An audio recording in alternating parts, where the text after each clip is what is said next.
गौरम करुणावतारम संसार सारम भुजगेन्द्रहारम सदा वसंतम हृदयारविंदे भवं भवानी सहतम नमामि।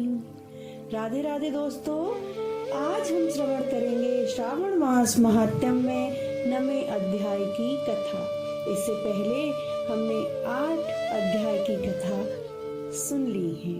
अगर आपने नहीं सुनी है तो मेरे चैनल पे जाके सुनिए, क्योंकि इन कथाओं को सुनने का बहुत ही महत्व है और बहुत ही फल मिलता है, तो आप जरूर सुनिए। इससे पहले हमने बुद्ध गुरु की व्रत कथा सुनी थी, जिसके करने से संपूर्ण पापों का नाश हो जाता है और मनुष्य की सभी मनोकामनाएं सिद्ध होती हैं और अंत में सूर्य चंद्र पर्यंत उसका देवलोक में वास होता है।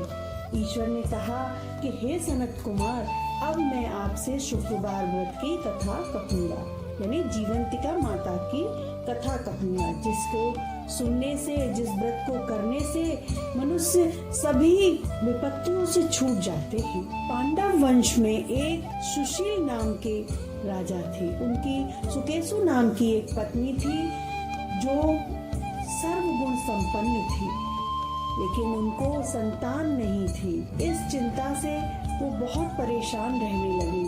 लेकिन स्त्री का स्वभाव होता है कि हर परेशानी से वो कैसे बाहर आए, वो सोचती रहती है। तो वैसे ही सुकेशी ने किया। उन्होंने हर महीने एक कपड़े का टुकड़ा अपने पेट से वो बांधती रही और पेट के आकार को बढ़ाती रही, यानी उन्होंने सबसे कह दिया कि उन्होंने गर्भ धारण किया है।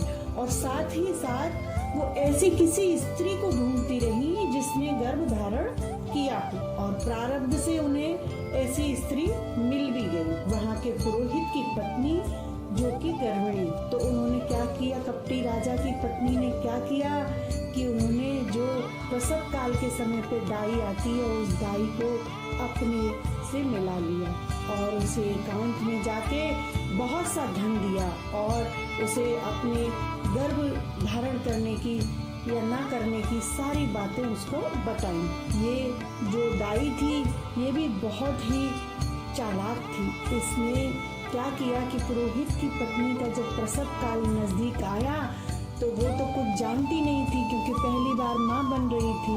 वो हर बात दाई की ही मानती थी। तो उन्होंने कहा, अब तुम्हारा प्रसव का काल नजदीक आ गया है, मैं तुम्हारी आंखें बांध देती हूँ, बंद कर देती हूँ। तो कपड़े से उन्होंने पुरोहित की पत्नी की आंखें बंद कर दी और उसको एक पुत्र की प्राप्ति हुई और उस पुत्र को दाई ने राजमहल में पहुंचा दिया। इस बात को किसी को कानो कान खबर ही नहीं लगी। जब उसकी पुरोहित की पत्नी की आंखें खोली गई तो दाई ने एक मांस का टुकड़ा उसको दिखाया जो वो अपने साथ में लेके आई थी और कहा, विस्मय करने लगी, चिंता दुख व्यक्त करने लगी कि अरे आपके साथ ये क्या हो गया, ये तो बड़ा ही अनिष्ट हुआ है, आपके पति तो पुरोहित हैं, इसकी शांति करवाना। चलो अब कोई बात नहीं है, आप चिंता मत करो, पुत्र पुत्री नहीं हुए तो कोई बात नहीं है, आप तो अच्छे से हैं। ऐसी सब बातें बोल के उसने पुरोहित की पत्नी को बोला और वहाँ से चली गई। जब पुरोहित की पत्नी ने वो जो मांस का टुकड़ा था उसको देखा तो उनके मन में कोई ऐसा भाव ही नहीं आया कि ये मेरी संतान हो सकती है। उसको लगा ये तो मेरा कुछ है ही नहीं, इससे मेरा कुछ है ही नहीं। वो संशय में हो गई।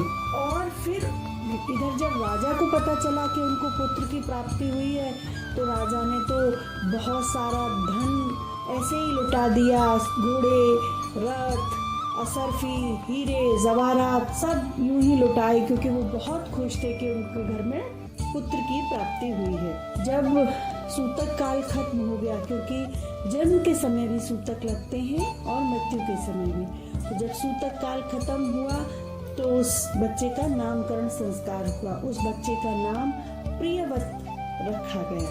तभी श्रावण मास शुरू हो गया और जो पुरोहित की पत्नी थी उन्होंने जीवंतिका माता का व्रत किया।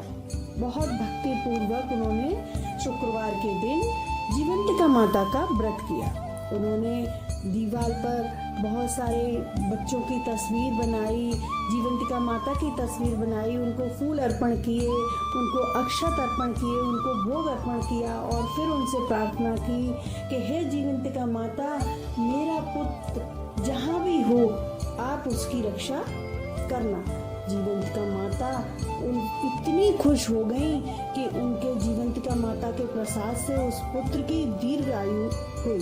उस रोज से जीवंतिका माता उस पुत्र की गौरव पुत्र की तरह से रक्षा दिन रात करने लगी। जब कुछ समय बीत गया तो राजा की मृत्यु हो गई और राजा की मृत्यु के बाद सारे कार्य उस पुत्र ने सब किया, उनकी क्रिया कर्म सब किया और फिर उनको मंत्रियों ने राजा बना दिया और प्रियव्रत राज सिंहासन पर बैठ गए, उनके राजा बन गए। जब राज्य कुछ काल तक प्रियव्रत ने बहुत अच्छे से राज्यभार संभाला, अपनी प्रजा की देखभाल की, लेकिन जब वो वृद्ध होने लगे तो उनका मन उस राज्य से भर गया और वो अपने राज्य का भार अपने मंत्रियों को सौंपकर पितृ ऋण से मुक्ति प्राप्त करने के लिए गया को जाने की इच्छा प्रकट की।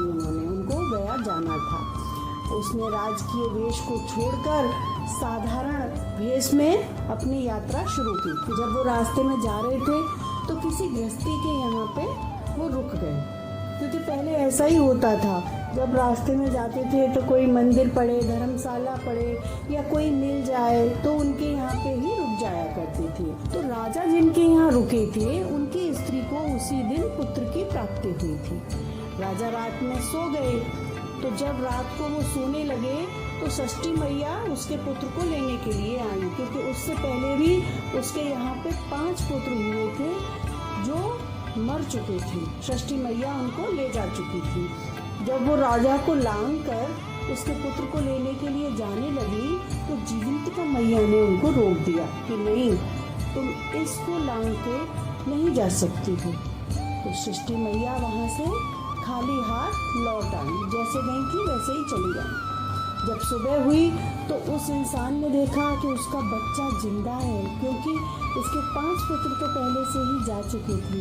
तो वो इतना खुश हो गया और उसने उन दोनों पति पत्नी को लगा कि ये तो कोई महान इंसान है, जिनके पैर पड़ते ही हमारे घर में हमारा बच्चा जीवित रह गया है। और उन्होंने राजा से बहुत अर्चना प्रार्थना की। तो राजा थोड़े दिन उस गृहस्थ के यहाँ पे रहे और फिर उनको अपना पिंड दान करने की बात कह के गया के लिए निकल गए।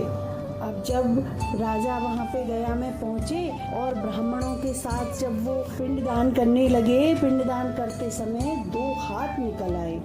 तो राजा बड़े एकदम से चिंतित हो गए, मतलब उनको बहुत आश्चर्य हुआ कि ऐसा क्यों हुआ है।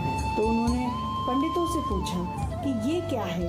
तो पंडितों ने कहा कि इसे तो आपकी माता अच्छे से बता सकती है, ये आपके पिता के हाथ हैं। जब आप अपने घर जाएं तो अपनी माता से ये पूछें। तो राजा ने कहा कि ठीक है। अब राजा वहाँ से चल दिए और लौटते समय जब राजा यही सारी बातें रास्ते की, उनके मन में ये सब विचार आने लगे कि ये क्या है, कैसे हुआ, और वो वापस लौटते समय उसी गृहस्थ के यहाँ पहुँचे और रुके। उस गृहस्थ के यहाँ वापस से दूसरी संतान हुई। जब संतान हुई राजा वहीं पे थे। जब रात को वो सो रहे थे तो षष्ठी मैया फिर से उस बच्चे को लेने के लिए आई। तो जीवंतिका माता ने फिर से उनको रोक दिया कि नहीं, तुम इनको लांग के नहीं जा सकते। अब इस समय राजा जागे हुए थे और षष्ठी मैया और जीवंतिका मैया की बातें सुन रहे थे। षष्ठी मैया ने पूछा कि इस राजा में ऐसा क्या है जो आप मुझे इसको लांग के नहीं जाने देती। इसकी माता ने ऐसे कौन सा व्रत किया है, ऐसी कौन सी पूजा पाठ की है जो आप इसकी दिन रात रक्षा करती हैं। तब जीवंतिका माता ने हंसते हुए कहा कि राजा की माँ ने मेरा व्रत किया है। श्रावण के महीने में जो शुक्रवार आता है उस रोज जो मेरी पूजा करता है और नियम रखता है उसको मैं आपसे कहती हूँ। इसकी माँ हर साल श्रावण में हरे रंग का कोई भी कपड़ा चोली ग्रहण नहीं करती, हरे रंग की चूड़ियाँ नहीं पहनती, चावल के धुए बन के जल को कभी नहीं लांघती, हरे पल्लव के मंडप के नीचे नहीं जाती, हरे वर्ण का हो जाने पर करेले का साग भी नहीं खाती। यही सब मेरी प्रसन्नता का कारण है। इसी कारण से मैं इसकी निरंतर रक्षा करती हूँ। यह सब राजा ने सुना। जब राजा की आंख खुली तो राजा ने कहा कि अरे ये मैंने क्या सुना है, मैं जाके अपनी माँ से जरूर पूछूंगी। जब राजा अपनी राज को लौटे तो उन्होंने अपनी माँ से कहा कि माँ आप जीवंतिका माता का व्रत करती हैं? तो माँ ने कहा नहीं, मैं ऐसा कोई व्रत नहीं जानती। तो राजा ने कुछ नहीं कहा और राजा ने कहा कि मैं जब गया की यात्रा करके लौटा हूँ तो ब्राह्मण भोज और सुहागिनों को खाना खिलाएंगे, ऐसा उन्होंने माँ से बोला। और उनके राज्य में जितनी सुहागिनें थी उन सब के लिए हरे रंग की चूड़ियाँ, हरे रंग के चोली, कपड़े और सब भेजे, सुंदर हरे हरे मंडप बनवाए और सबको बोला कि ये कपड़े पहनकर ही आप लोगों को भोजन ग्रहण करने के लिए आना है, सुहासिनियों को आना है। तो जब राजा के दूत पुरोहित के घर पहुंचे तो पुरोहित की पत्नी ने कहा कि मैं ये हरे रंग की कपड़े और हरे रंग की चूड़ियाँ, हरे रंग का कोई भी वस्तु ग्रहण नहीं कर सकती। तो राजा के दूत ने आके राजा को बताया। तो राजा ने उनके लिए लाल रंग के सुंदर पोशाक भेजी और उनको सादर आमंत्रित किया। जब वो पुरोहित की पत्नी राजा के दरबार में, राजा के राजमहल में पहुंची तो उन्होंने देखा कि मंडप हरे रंग का बना हुआ है।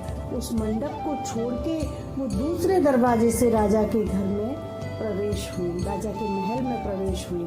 जब वो महल में प्रवेश हुई ये सब राजा देख रहे थे। तो राजा ने देखते ही राजा समझ गए कि ये ही मेरी माँ है।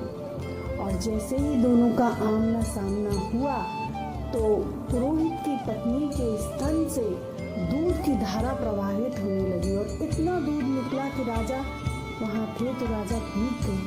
तो पहले ऐसा ही होता था, मातृत्व में इतनी शक्ति होती थी कि अगर आपका बच्चा कहीं आपसे बिछड़ जाए और फिर मिल जाए और आप उसे नहीं पहचानते तो आपके स्तनों से दूध आने लगता था। तो जब वो दूध इतना आने लगा तो वो पहचान गए कि ये ही मेरी माँ है।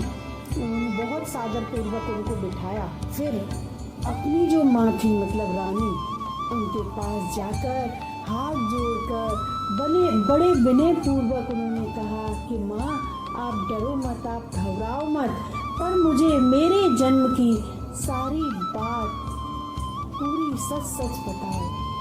तो जो ये रानी थी इन्होंने उनको सारी बात बता दी। जब राजा को पता चला कि मेरे जन्म देने वाली माँ और पिता ये हैं तो उन्होंने उनको बहुत सारा धन धान्य दिया और बहुत उनका स्वागत सत्कार किया। लेकिन फिर राजा ने जीवंतिका माता से प्रार्थना की कि मेरे पिता तो जीवित हैं, तो फिर वो दो हाथ किसके निकले थे? क्योंकि ब्राह्मणों ने कहा था कि वो हाथ तुम्हारे पिता के हैं। तब जीवंतिका माता ने कहा कि वह तो मेरी एक लीला थी, तुझे बताने के लिए मैंने रची थी, इसमें कोई संदेह मत करो। ये श्रावण के महीने में शुक्रवार व्रत के सारे महत्व को मैंने आपसे कहा है। अब इस व्रत को करने मात्र से सब प्राणियों की इच्छाएं पूर्ण होती हैं। इस प्रकार श्रावण मास महात्म्य में 9वां अध्याय समापन होता है। तो इस प्रकार श्रावण मास महात्म्य में 9वें अध्याय की कथा संपन्न होती है। आपको मेरे वीडियो अच्छे लग रहे हैं, पसंद आ रहे हैं तो प्लीज़ चैनल को लाइक करें, शेयर करें, सब्सक्राइब करें और कमेंट में हर हर महादेव लिखना ना भूलें।